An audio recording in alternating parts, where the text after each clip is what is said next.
Hey guys, welcome to the second part of this week's Coffin Hero Show, taking you through the new single issues into the store this week. So ahead of the game with a lovely early delivery this week that we're able to bring this to you nice and early. There are a few things that didn't arrive in the delivery though, because of course it couldn't be perfect.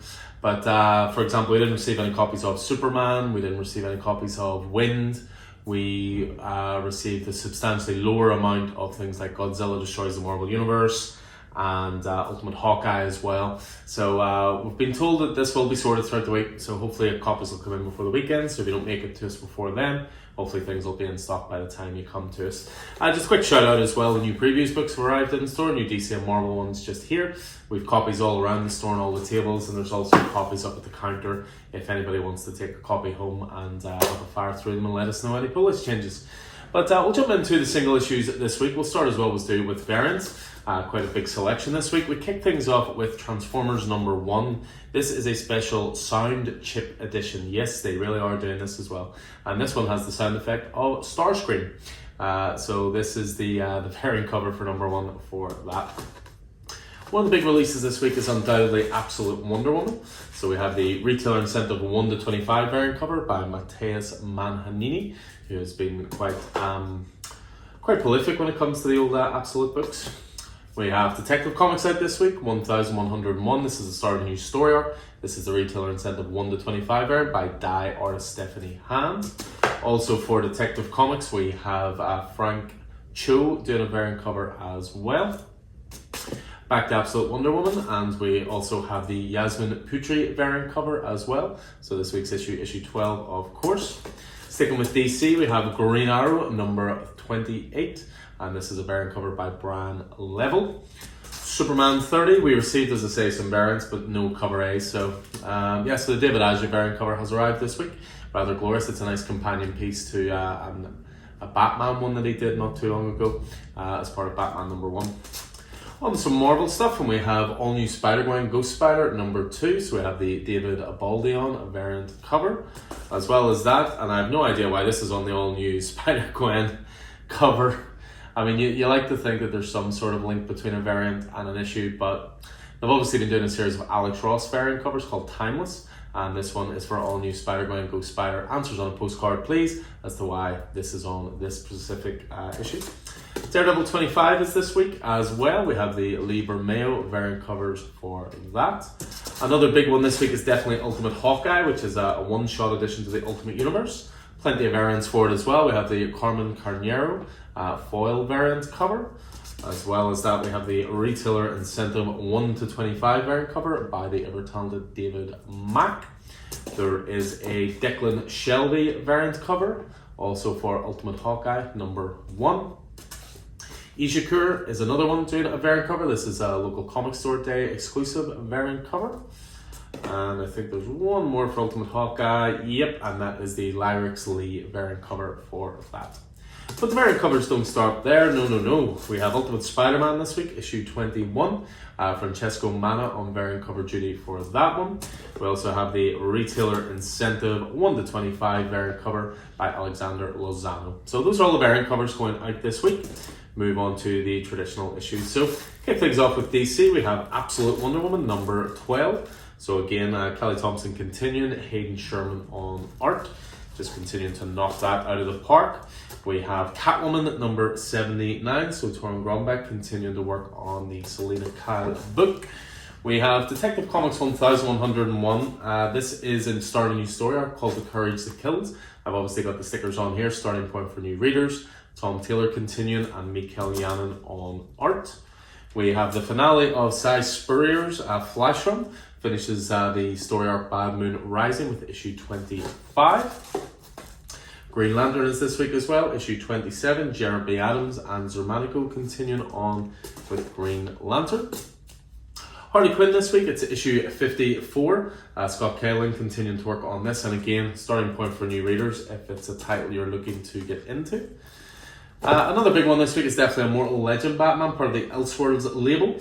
And for this one, it's issue 2 this week. Issue 1 flew off the shelves. Justice League Unlimited is this week as well. This has been linked as a prelude to DCKO, which of course is the next big DC event on its way. We have Mr. Terrific Year 1, number 5, issue 5 of 6 for the mini-series there. Another big DC one is definitely New History of the DC Universe, issue 3 for that one. We have Superman Unlimited this week. We may not have our Superman cover A's, but we have Superman Unlimited, number 5. So continuing on, Dan Slott, Raphael Albuquerque on that. And we finish off DC with Wonder Woman number 25. So Tom King, Daniel Samper, and I see guest artists on this one as well, Jorge Fornes. So away from DC, sorry, on to Marvel, we have all new Spider-Gwen, Ghost Spider number 2, slightly more appropriate cover as opposed to that Alex Ross one. We have Battleworld number 1, Christos Gage and Marcus Toe on that one, new series launching. Daredevil 25 this week. This is the end of the Saladin Ahmed run.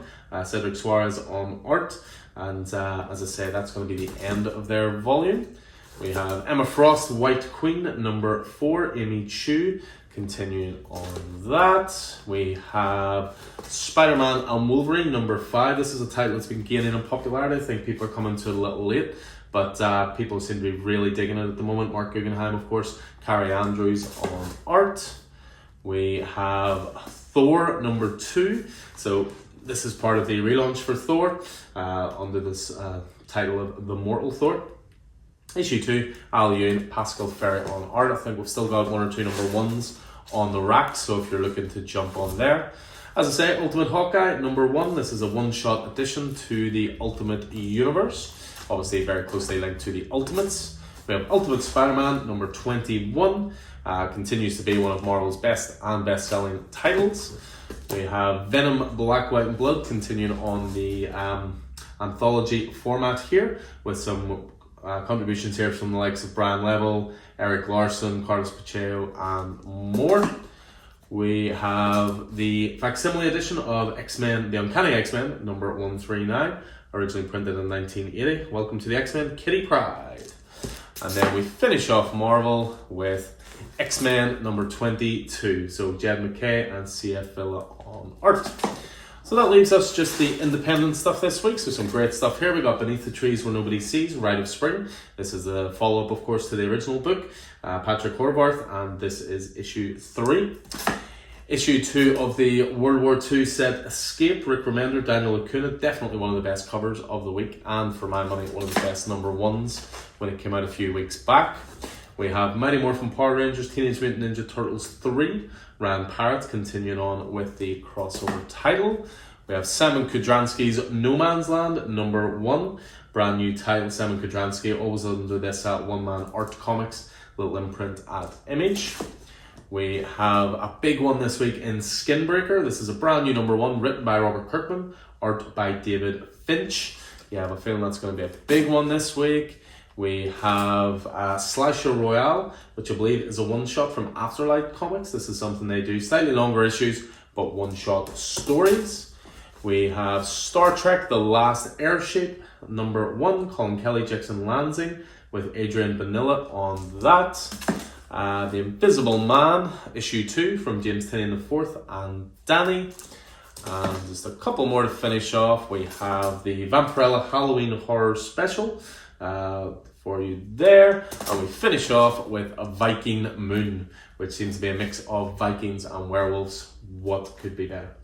Brand new number 1 there from Joe Pruitt and Marcelo Frusin.